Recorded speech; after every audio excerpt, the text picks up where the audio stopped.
বর্তমানের কবি কাজী নজরুল ইসলাম তিনি যখন বলেন, মহাবিদ্রোহী রণক্লান্ত আমি সেই দিন হব ক্ষান্ত, যবে উৎপীড়িতের ক্রন্দন রোল আকাশে বাতাসে ধ্বনিবে না। তখন আমরা ভাবি যে এই উৎপীড়িত কারা? এ কি কেবলমাত্র ইংরেজ সরকারের দ্বারা শোষিত, নির্যাতিত, পরাধীন ভারতীয়, নাকি ভারতবাসীর দ্বারাই ভারতীয়রা? কারণ যে সময় কাজী নজরুল ইসলাম তিনি সাহিত্য চর্চা করছেন, সেই সময় আমাদের ভারতবর্ষ কেন, সারা পৃথিবী জাতি ধর্ম বর্ণের ভেদাভেদে দীর্ণ হয়ে রয়েছে।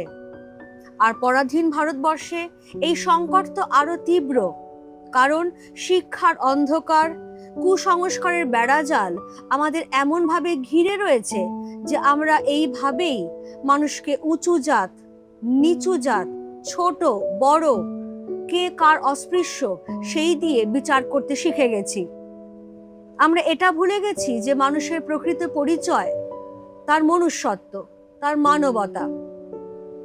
সেই পরিপ্রেক্ষিতেই যখন সাম্যবাদী কাব্যগ্রন্থের অন্তর্গত সাম্যবাদী কবিতাটি আমরা পড়ব, তখন আমরা দেখতে পাবো যে কিভাবে এই জাত পাত ধর্মের ভেদাভেদের ঊর্ধ্বে কবি তার বিদ্রোহী কলম ধারণ করেছেন, কিভাবে তিনি সর্বকালীন শাশ্বত সত্যকে প্রকাশ করেছেন।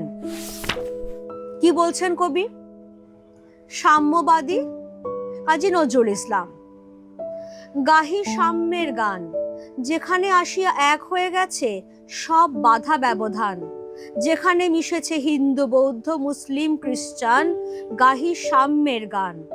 সাম্যবাদী কথাটার মানেই হচ্ছে যিনি সমতার আদর্শে বিশ্বাসী, অর্থাৎ কেউ ছোট নয়, কেউ বড় নয়, সকলেই সমান। হিন্দু মুসলিম খ্রিস্টান বৌদ্ধ জৈন সকল ধর্মের মানুষ এক, কারণ ঈশ্বর এক এবং অদ্বিতীয়। তিনি যখন আমাদের এই পৃথিবীতে পাঠিয়েছেন, তিনি কিন্তু আমাদেরকে কোথাও হিন্দু বলে মুসলিম বলে চিহ্ন দিয়ে চিহ্নিত করে পাঠাননি। সুতরাং সেই সমতার আদর্শে বিশ্বাসী কাজী নজরুল ইসলাম তিনি বলছেন যে তিনি সাম্যের গান গাইছেন, কারণ একমাত্র সাম্যই পারে পৃথিবী থেকে সমস্ত বাধা ব্যবধান দূর করে দিতে। সাম্যের আদর্শ যদি প্রতিষ্ঠিত হয়, তাহলে হিন্দু মুসলিম বৌদ্ধ খ্রিস্টান সমস্ত ধর্মের মানুষ এক সূত্রে গাঁথা পড়বে।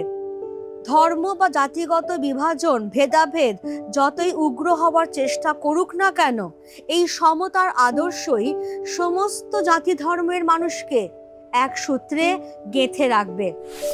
কবি বলছেন, কে তুমি? পার্সি, জৈন, ইহুদি, সাঁওতাল, ভিল, গারো, কনফুসিয়াস, চারবাক চালা, বলে যাও, বলো আরো। অর্থাৎ এই যে পার্সি, যারা পারস্য দেশের অধিবাসী, জৈন, যারা জৈন ধর্মাবলম্বী, অর্থাৎ মহাবীর জিন যে জৈন ধর্মের প্রবর্তক, তার আদর্শ অনুসরণকারীদের বলা হয় জৈন। ইহুদি, তারাও একটা ধর্মের মানুষ। সাঁওতাল, এরা ভারতবর্ষের আদিবাসী সম্প্রদায়। ভিল, এরাও ভারতবর্ষের এক লড়াকু আদিবাসী সম্প্রদায়, যারা মূলত গুজরাট, মহারাষ্ট্র, রাজস্থান এইসব জায়গায় বসবাস করে, যারা তীরন্দাজিতে ওস্তাদ। গারো সম্প্রদায়ের মানুষ বসবাস করে মূলত মেঘালয় অঞ্চলে এবং এখনকার দিনে বাংলাদেশের কিছু অঞ্চলে। কনফুসিয়াস হচ্ছেন প্রখ্যাত চীনা দার্শনিক। চারবাক হচ্ছেন প্রখ্যাত প্রাচীন ভারতীয় বস্তুবাদী দার্শনিক, অর্থাৎ কোনো রকম ধর্মগ্রন্থে তিনি বিশ্বাসী নন। যা সামনে চোখে দেখা যাচ্ছে সেই বস্তুতে তিনি বিশ্বাসী। ফলে এই যে কেউ আমাদের মধ্যে, কেউ পার্সি, কেউ জৈন, কেউ ইহুদি, কেউ সাঁওতাল, ভিল, গারো, কেউ বা কনফুসিয়াসের আদর্শে দীক্ষিত, কেউ বা চারবাকের অনুসারী হতেই পারে। মানুষে মানুষে এই ধর্মগত, জাতিগত, বর্ণগত ভেদাভেদ আছে, আরো কত ভেদাভেদ আছে। কবি বলছেন, বন্ধু যা খুশি হও, পেটে পিঠে কাঁধে মগজে যা খুশি পুঁথি ও কেতাব বও, কোরআন পুরাণ বেদ বেদান্ত বাইবেল ত্রিপিটক জেন্দাবেস্তা গ্রন্থ সাহেব পড়ে যাও যত শখ। কিন্তু কেন এ পণ্ড শ্রম, মগজে হানিছ শুল, দোকানে কেন এ দর কষাকষি, পথে ফোটে তাজা ফুল। কবি বলছেন বন্ধু বলেই সম্বোধন করছেন, কারণ হিন্দু হোক, মুসলমান হোক, খ্রিস্টান হোক, ইহুদি, সাঁওতাল, ভিল, গারো, যাই হোক না কেন, সকলের একটাই পরিচয়, সত্য পরিচয়, সেটা হচ্ছে সকলেই মানুষ। কবিও সেই জন্য সকল মানুষকেই তার বন্ধু হিসেবেই সম্বোধন করছেন এবং বলছেন যে ধর্মগত, জাতিগত, বর্ণগত পরিচয় তোমরা যা খুশি হতে পারো, পিঠে কাঁধে তোমরা যে কোনো ধর্মগ্রন্থ বইতে পারো, পেটের মধ্যে করে যে কোনো ধর্মের আদর্শ বা মগজের মধ্যে করে যে কোনো ধর্মগ্রন্থের বাণী তোমরা নিয়ে নিয়ে বয়ে বেড়াতেই পারো। যেমন কোরআন মুসলমানদের ধর্মগ্রন্থ, পুরাণ বেদ বেদান্ত হিন্দুদের ধর্মগ্রন্থ, বাইবেল খ্রিস্টানদের, ত্রিপিটক বৌদ্ধদের, জেন্দাবেস্তা পার্সিদের, আর গ্রন্থ সাহেব শিখদের ধর্মগ্রন্থ। পড়ো না, যত ধর্মগ্রন্থ আছে, যে যা ধর্মের মানুষ পড়ো, যত খুশি তোমার শখ আহ্লাদ সমস্ত মিটিয়ে পড়ো। কিন্তু কোনো ধর্মগ্রন্থই তোমাকে কোনো ইতিবাচক চূড়ান্ত লক্ষ্যে পৌঁছে দেবে না। কারণ এই যে আমাদের সমাজটা ধর্মগত জাতিগত পরিচয়ে বহুধা বিভক্ত হয়ে রয়েছে, সেখানে ধর্মের মাধ্যমেই বিভাজিত হয়ে রয়েছে মানুষ, তাদের ধর্মগ্রন্থ আলাদা এবং সেই প্রত্যেকটা ধর্মগ্রন্থই নিজেদের শ্রেষ্ঠত্ব প্রমাণ করবার জন্য যেন প্রতিযোগিতায় নেমেছে। কিন্তু কোনো ধর্মগ্রন্থই মানুষকে, সমাজকে কোনো ইতিবাচক চূড়ান্ত লক্ষ্যে পৌঁছে দেয় না। কাজেই এই ধর্মগ্রন্থ পড়ে ধর্মের মাধ্যমে মানুষে মানুষে এই বিভাজন, এ কেবল পণ্ডশ্রম মাত্র, নিজের মগজে শুল হানার মতোই তীব্র বেদনাদায়ক। কারণ এই ধর্মগ্রন্থ কেবল মানুষের মধ্যে বিভেদ তৈরি করতে পারে, মানুষের সর্বকালীন সত্যকে তুলে ধরতে পারে না। যেন দোকানে দর কষাকষি চলছে, আমি যখন বাজারে যাই, দোকানে যাই, দোকানি আমাকে একটা দাম বলল, আমি বার্গেনিং করা শুরু করলাম, 200 টাকা, না আমি 150 দেব, না 210 দিন, না আমি 200 দেব। ধর্ম নিয়ে এই রকম যে দর কষাকষি, এটা কেবলমাত্র এই ধর্মগ্রন্থই শিখিয়েছে আমাদের। ধর্মের মাধ্যমেই সমাজকে তারা টুকরো টুকরো টুকরো টুকরো করে পড়েছে। অথচ আমরা খেয়ালি করে দেখি না যে পথের ধারেই ফুটে রয়েছে তাজা ফুল, যে অজস্র অসংখ্য মানুষ হেঁটে চলেছে প্রতিদিন আমাদের সামনে দিয়ে, যারা কাজ করে খাচ্ছে, যারা মাটি বইছে, কি যারা মোট বহন করছে, তাদের মধ্যেই তো রয়েছে মনুষ্যত্বের আদর্শ, তারাই তো মানবতার ধারক এবং বাহক, এবং মানবতাই সকল ধর্মের শ্রেষ্ঠ ধর্ম। কবি কি বলছেন? কবি বলছেন তোমাতে রয়েছে সকল কেতাব, সকল কালের জ্ঞান, সকল শাস্ত্র খুঁজে পাবে সখা, খুলে দেখো নিজ প্রাণ। কবি যেটা বলছেন সেটা হচ্ছে যে আমাদের এই যে হৃদয়, তোমাতে মানে তোমার মধ্যে, তোমার মনের মধ্যেই তো ঈশ্বর বাস করছেন। কারণ ঈশ্বর বিশ্বস্রষ্টা, তিনি এই পৃথিবীর অণু পরমাণু সমস্ত কিছুর মধ্যে বিরাজ করছেন।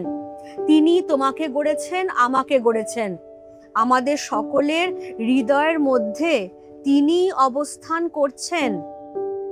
সুতরাং যে মানুষটা সত্যদ্রষ্টা, সেই বুঝতে পারবে যে তার হৃদয়ের মধ্যেই ঈশ্বর বসবাস করছেন। তখন সে কিন্তু তার মনের মধ্যেই সকল ধর্মগ্রন্থের শ্রেষ্ঠ ধর্মগ্রন্থকে পাবে, সকল কালের জ্ঞানের শ্রেষ্ঠ জ্ঞানকে সে পাবে, সকল শাস্ত্রের শ্রেষ্ঠ শাস্ত্রকে সে খুঁজে পাবে নিজের প্রাণের মধ্যে। কারণ সে তো তখন উপলব্ধি করতে পেরে গেছে যে মানুষের হৃদয়ের মধ্যেই রয়েছে শ্রেষ্ঠ মন্দির, এবং সেই মন্দির মানব দেবতার। তাই অর্থহীন ধর্মশাস্ত্রের মধ্যে ঈশ্বরকে খুঁজে বের করা একরকম মূর্খামি মাত্র। যে মানুষটা অন্তর্দীপ্ত, যে মানুষটা জাগরিত, সেই মানুষটাই তার মনের মধ্যে থাকা ঈশ্বরের সন্ধান পেতে পারবে। যেটা বললাম, সকল ধর্মগ্রন্থ তখন তার কাছে মিথ্যে হয়ে যাবে, সকল কালের জ্ঞান, সকল শাস্ত্র তার কাছে মিথ্যে হয়ে যাবে। তার মনে তখন একটাই সত্যি জ্বলজ্বল করবে, যে আমার মধ্যেই তো তিনি অবস্থান করছেন, যিনি সকলের শ্রেষ্ঠ, যিনি পরমেশ্বর। কবি বলছেন, তোমাতে রয়েছে সকল ধর্ম, সকল যুগাবতার, তোমার হৃদয় বিশ্ব দেউল, সকলের দেবতার। কেন খুঁজে ফেরো দেবতা ঠাকুর মৃত পুঁথি কঙ্কালে? হাসিছেন তিনি অমৃত হিয়ার নিভৃত অন্তরালে। কবি বলছেন, তোমার মধ্যেই, তোমার হৃদয়ের মধ্যেই ঈশ্বর অবস্থান করছেন, তিনি তো সকল ধর্মের শ্রেষ্ঠ ধর্ম। আচ্ছা, ধর্ম কথাটার মানে কি বলতো? ধৃ ধাতু থেকে উৎপন্ন ধর্ম কথাটার মানে হচ্ছে যা ধারণ করে রাখে। তাহলে মানুষের জীবনকে ধারণ করে রাখে তার মানবতা, তার মনুষ্যত্ব। কবি বলছেন, যে মানুষটা এই সত্য ধর্মে উপনীত হয়েছে, সেই মানুষটাই তার হৃদয়ের মধ্যেই ঈশ্বরের অধিষ্ঠান বুঝতে পারবে। সকল যুগের সকল অবতারকে সে তার মধ্যেই খুঁজে পাবে। তার হৃদয় তখন বিশ্বরূপ যে মন্দির, সকল দেবতার শ্রেষ্ঠ দেবতা যে মানব দেবতা, সেই মানব দেবতার মন্দির তার হৃদয়। কাজেই আমাদের হৃদয়টাই যদি মন্দির হয়, সেখানেই যদি মানুষের দেবতা অবস্থান করেন, তাহলে আমি কেন বৃথা মন্দির, মসজিদ, গির্জায় তাকে খুঁজে বেড়াতে যাব? কেন আমি বিভিন্ন ধর্মগ্রন্থের মধ্যে, যে ধর্মগ্রন্থ আমাকে কোনো সদর্থক দিকে পৌঁছে দেবে না, যা কেবলমাত্র জীর্ণ, পুরাতন, প্রাচীন, অন্তঃসার শূন্য কিছু আচার বিচার সংস্কারকে মানতে শেখাবে, সেই মৃত পুঁথিরূপ যে কঙ্কাল, তাকে আঁকড়ে কেন আমি বসে থাকব? অথচ আমারই যে অমৃত রূপ যে হৃদয়, সেই হৃদয়েরই নিভৃত নির্জন কোণটিতে আড়ালে বসে সেই ঈশ্বর হাসছেন, আমার মূর্খামি দেখে হাসছেন, যে ওরে, তোর মধ্যেই তো আমি আছি। সেই সত্যিটাকে বুঝতে না পেরে তুই দিকে দিকে, চারদিকে কোথায় আমাকে খুঁজে বেড়াচ্ছিস? কেন ধর্মগ্রন্থের মধ্যে মাথা কুটে মরছিস? তোর মধ্যেই তো আমি আছি, যিনি সকল ধর্মের শ্রেষ্ঠ ধর্ম, সকল শাস্ত্রের সারবত্তা তো আমি। নিজের অন্তরটাকে প্রসারিত কর, নিজের অন্তরের মধ্যে ডুব দে, তাহলেই তোর সত্য দর্শন হবে। তুই উপলব্ধি করতে পারবি যে তোর হৃদয়ের মধ্যেই আমি রয়েছি, মানব দেবতা। তোর হৃদয়টাই হচ্ছে সেই মানব দেবতার বিশ্বরূপ যে মন্দির। কবি বলছেন, বন্ধু বলিনি ঝুট। আবার তিনি সকল ধর্ম, বর্ণ, সম্প্রদায়ের মানুষকে বন্ধু বলে সম্বোধন করে বলছেন যে আমি কিন্তু মিথ্যে কথা বলিনি। কেন মিথ্যে কথা বলেননি?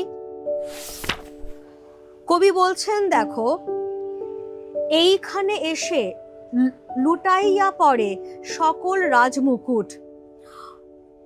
এই হৃদয়েই সে নীলাচল, কাশী, মথুরা, বৃন্দাবন, বুদ্ধ গয়া এ জেরুজালেম এ মদিনা, কাবা ভবন, মসজিদ এই মন্দির, এই গির্জা, এই হৃদয়, এইখানে বসে ঈশা মুসা পেল সত্যের পরিচয়।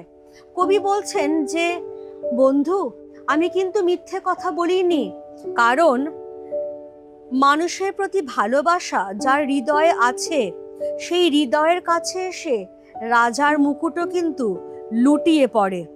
এই যে বলা হলো এতগুলো জায়গার কথা, নীলাচল অর্থাৎ পুরী, কাশী, মথুরা উত্তরপ্রদেশে অবস্থিত এক একটি তীর্থস্থান, বৃন্দাবন, সেটা উত্তরপ্রদেশে অবস্থিত। বুদ্ধগয়া বিহারের গয়া জেলায় অবস্থিত, বৌদ্ধদের কাছে অতি পবিত্র, কারণ বোধি বৃক্ষের তলাতেই বুদ্ধদেব বুদ্ধত্ব লাভ করেন। জেরুজালেম, জেরুজালেম তোমরা সবাই জানো এশিয়া মহাদেশের যে মধ্যপ্রাচ্যে ভূমধ্যসাগর আর ডেড সির মাঝখানে জোধাইল পর্বতের নিচু মালভূমিতে অবস্থিত ঐতিহাসিক ধর্মীয় শহর। মদিনা মুসলমানদের কাছে পবিত্র শহর, মক্কার পরেই দ্বিতীয় পবিত্রতম শহর হচ্ছে মদিনা।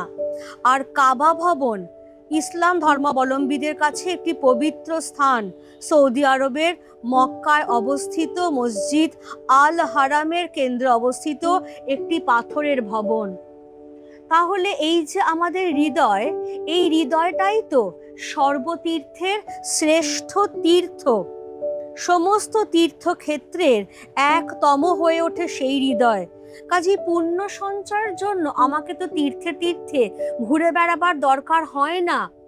আমি যদি একবার বুঝতে পারি যে আমার হৃদয়ের মধ্যেই ঈশ্বর অবস্থান করছেন, তাহলেই আমার তীর্থক্ষেত্রে ঘোরা বেড়ানোটা অর্থহীন হয়ে যাবে। আমি তখন বুঝতে পারবো যে হিন্দুদের তীর্থক্ষেত্রেও যা, মুসলমানদেরও তাই, খ্রিস্টানদেরও তাই, আমার মধ্যেই তিনি রয়েছেন। সব মানুষ আমার কাছে তখন সমানভাবে প্রতিপন্ন হবে। সকলকে আমি সমদৃষ্টিতে দেখে সকলকে আমি ভালোবাসতে পারবো, কারণ এইখানে বসে এই হৃদয়ের মধ্যেই ঈশা মুসা পেল সত্যের পরিচয়।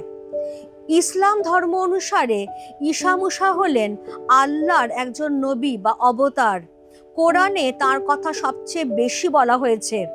আবার তুমি যদি ইহুদিদের ঐতিহ্য ধরো, তাহলে ঈশা মুসা হচ্ছে ধর্মপ্রচারক মোজেস। তিনি ইহুদি ধর্মপ্রচারের জন্যেই ঈশ্বরের দ্বারা প্রেরিত দূত। ফলে ঈশা মুসাও কিন্তু বুঝতে পেরেছিলেন যে মানুষের হৃদয়টাই হচ্ছে মন্দির, মসজিদ, কাবা ভবন, যাই বলো না কেন, সর্বতীর্থের শ্রেষ্ঠ তীর্থ। ঈশ্বর এখানেই আছেন, অন্য কোথাও নেই। তার দ্বারা অনুপ্রাণিত হয়ে আমরা যদি সকল মানুষকে সমদৃষ্টিতে দেখি, সমানভাবে ভালোবাসতে পারি, তার থেকে মহৎ, তার থেকে সত্য আর কিছু হতেই পারে না। এই রণভূমে বাঁশির কিশোর গাহিলেন মহাগীতা, এই মাঠে হলো মেষের রাখাল, নবীরা খোদার মিতা। তাহলে যে যুদ্ধক্ষেত্রে আমরা কুরুক্ষেত্রের যুদ্ধের কথা পড়েছি, আগে বাইরেটা দেখে নি। যে কুরুক্ষেত্রের যুদ্ধক্ষেত্রে সবাই যুদ্ধ করছে, সেখানেই কিন্তু বংশীধারী কৃষ্ণ তিনি গীতার বাণী শুনিয়েছেন অর্জুনকে। তাহলে এই যে যুদ্ধক্ষেত্র আমাদের মধ্যে তৈরি হয়েছে, জাতি ধর্ম বর্ণের ভেদাভেদে আমরা একে অপরকে মারতে উদ্যত হয়েছি, সেই যুদ্ধক্ষেত্রেই কিন্তু মহাগীতার বাণী আমরা শুনতে পাবো। নিজের হৃদয়টাকে উন্মোচন করলে, হৃদয়ের প্রসারতা ঘটাতে পারলে, এবং এই মাঠেই, এই হৃদয় নামক যে বৃহৎ মাঠ রয়েছে, সেখানেই কিন্তু এই মেষ পালক, রাখাল বালক আর অবতারেরা, তারা খোদার বন্ধু, সকলেই এক। এই হৃদয়ের ধ্যান গুহা মাঝে বসিয়া শাক্যমুনি, ত্যাজিল রাজ্য মানবের মহা বেদনার ডাক শুনি। শাক্যমুনি তথাগত, অর্থাৎ ভগবান বুদ্ধ। শাক্য বংশে জন্ম হওয়ার জন্য তাকে বলা হয় শাক্যমুনি। তিনি তো রাজপুত্র ছিলেন, কিন্তু তিনি তার হৃদয়ের মাঝখানে যখন ডাক শুনতে পেলেন, মহামানবের বেদনার ডাক, জরা ব্যাধি মৃত্যুর যে বেদনা, যা কোনো কালে দূর হবার নয়, সেই বেদনার ডাক শুনে তিনি রাজ্য, সিংহাসন, ঘর, সুখ, আরাম সব কিছু ত্যাগ করে তিনি সন্ন্যাস নিলেন, বেরিয়ে পড়লেন পথে। তার কাছে একটাই সত্যি তখন, মানুষের সেবা করা। কেন করলেন তিনি? কারণ এই হৃদয়ের ধ্যান গুহা বলা হচ্ছে এই হৃদয়টাকে। এমনই একটা গুহা যেখানে গভীর ধ্যানের মাধ্যমেই আমরা উপলব্ধি করতে পারবো যে ঈশ্বর আমাদের হৃদয়ের মাঝখানেই অবস্থান করছেন। শাক্যমুনি গভীর ধ্যানের মাধ্যমে এই সত্যিটাকে বুঝতে পেরেছিলেন বলেই তিনি সংসার ত্যাগ করেছিলেন। এই কন্দর মানেও কিন্তু গুহা, এই কন্দরে আরব দুলাল শুনিতেন আহ্বান, এইখানে বসি গাহিলেন তিনি কোরআনের সামগান। আরব দুলাল অর্থাৎ হযরত মুহাম্মদ, ইসলাম ধর্মের প্রবর্তক, তিনিও কিন্তু তার হৃদয়ে আল্লাহর ডাক শুনতে পেয়েছেন। তাহলে আল্লাহ কিন্তু বাইরে কোথাও নেই, আল্লাহ রয়েছেন মানুষের হৃদয়ের মধ্যেই। আল্লাহ তাকে বলেছেন মানুষের জন্য কাজ করতে। সেই আল্লাহর বাণী তিনি নিজের হৃদয়ে শুনতে পেয়েই যে কোরআন রচনা করেছেন, সেই কোরআনে এই সাম গান বা সমতার আদর্শই প্রতিষ্ঠিত হয়েছে। কবিতায় শেষ করছেন এই বলে, মিথ্যা শুনিনি ভাই, এই হৃদয়ের চেয়ে বড় কোনো মন্দির কাবা নাই। তাহলে কবি বলছেন যে আমি কিন্তু মিথ্যে বলিনি, আমি কিন্তু মিথ্যে শুনিও নি। আমাদের এই হৃদয়টাই পৃথিবীর শ্রেষ্ঠ বৃহত্তম মন্দির বলো মন্দির, মসজিদ বলো মসজিদ, কাবা ভবন বলো কাবা ভবন। এই হৃদয়ের চেয়ে বড় কোনো মন্দির মসজিদ কাবা নেই। এই হৃদয়ের ডাক শোনো, নিজের হৃদয়ের মধ্যে খুঁজে দেখো, তাহলেই তুমি ঈশ্বরকে পাবে।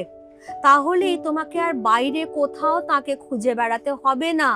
আর তাহলেই তুমি সকল মানুষকে এক জ্ঞান করে ধর্মগত, জাতিগত, বর্ণগত ভেদাভেদের ঊর্ধ্বে উঠতে পারবে। আর যেদিন সারা পৃথিবীর মানুষ এইটা উপলব্ধি করতে পারবে যে আমরা সবাই সমান, কেউ কারোর থেকে ছোট বড় নই, সেদিনই পৃথিবীতে সাম্যবাদের আদর্শ প্রতিষ্ঠিত হবে। সেদিনই মানুষ মানুষকে নিঃশর্তে ভালোবাসতে পারবে।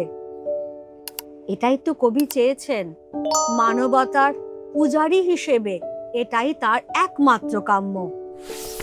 কবিতাটা আমি পড়িয়ে দিলাম, আশা করা যায় বুঝতে কারোর কোনো অসুবিধে নেই। একটু ভালো করে বইটা পড়ে নিও আর ভিডিওটা দেখে নিও।